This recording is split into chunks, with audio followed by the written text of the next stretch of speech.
This girl got hit by hypnosis. She would fall for the first person she saw after waking up. Even if that person looked totally plain, her brain would automatically turn him into her ideal image. But when the school beauty threw herself at him, Jack's first reaction wasn't being into it. He just knocked her out with one hit. His reason was her age was about the same as his daughter's. He used to be a legendary assassin at 40 years old, but he got hit by a bioweapon, and his body turned back to how it was in middle school. But to normal people's eyes, this was the school beauty offering herself, and he still said no. Not long ago, Makoka got kidnapped by 2 assassins. Jack took out one of them and found out that Makoka had been put under hypnosis. He planned to stop that from happening, but when he got there he saw the other assassin was already taken care of by Tenma, who came with him. He was surprised that a regular person had that kind of skill, but right then Makoka woke up, and of all the bad timing, Jack was the first person she saw after waking up. His totally average look now seemed incredibly handsome to Makoka, so she ran up and hugged Jack right away. She wanted to stay with him forever. Before this, Makoka asked him to fake being her boyfriend, just to scare off other guys who chased her, but this time it was completely real.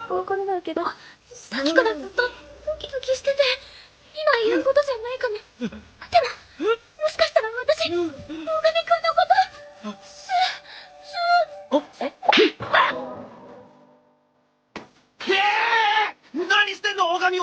What Tenma didn't know was, Jack just had no interest in a father-daughter type relationship. Right then the guy Jack already took out earlier, Mead, suddenly showed up here, but Tenma focused on what he was wearing. He recognized it right away as his girlfriend's clothes. He didn't know Mead bought that same outfit before, just to make his disguise as Chisato more convincing when he was dealing with Jack. After clearing up the misunderstanding, turns out Mead came to surrender. As long as Jack spared his brother, he would do anything, and Jack actually did have one thing to ask him. That was to use hypnosis to erase Tenma's memory, because after this incident, Tenma now knew about them being assassins. Mead agreed without any hesitation. Normally he could hypnotize anyone easily, but this trick that always worked failed on a regular person. He tried a bunch of times and nothing happened, which could only mean Tenma's brain was not normal. Hypnosis just didn't work on someone this stubborn, so now that his identity was exposed, he had no choice but to drop out. Starting tomorrow he would be out of a job.